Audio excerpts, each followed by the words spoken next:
باللہ من الشیطان الرجیم۔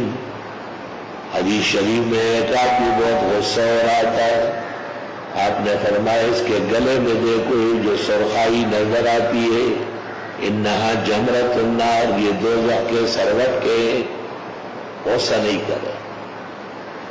ایک آدمی آیا، اسنی یا رسول اللہ، حضرت مجھے وصیت کرے۔ آپ نے کہا لا تغضب، غصہ نہ کرنا۔ وہ گھوم پھر کے پھر آیا، اسنی یا رسول اللہ، آپ نے کہا لا تغضب، غصہ نہ کرنا۔ تیسرے مرتبہ آیا اور پھر آپ نے کہا غصہ نہ کرنا۔ فرمایا جب آدمی غصہ ہو جاتا ہے اس کے گلے کی وجہ سرخ ہو جاتی ہے اور اس میں جہنم کے انگارے اور شربت کے نظر آتے ہیں۔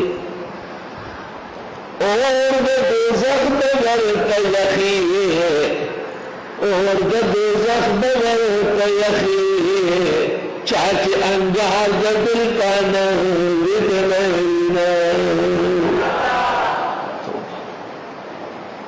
لا الہ الا اللہ۔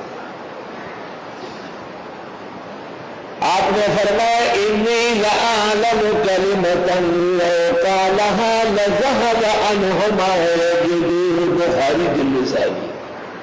ایک ایسا کلمہ ہے وہ پڑھ لے سارا غصہ جائے گا۔ اعوذ باللہ من الشیطان الرجیم، اس کلمے کی تاثیر ہے۔ کبھی کبھی تعداد بڑھانا پڑتا ہے، کبھی استعداد بڑھانا پڑتا ہے۔ علماء اس لیے کہتے کہ تلاوت کے علاوہ خوف و خطر کے وقت شیطانی وساوس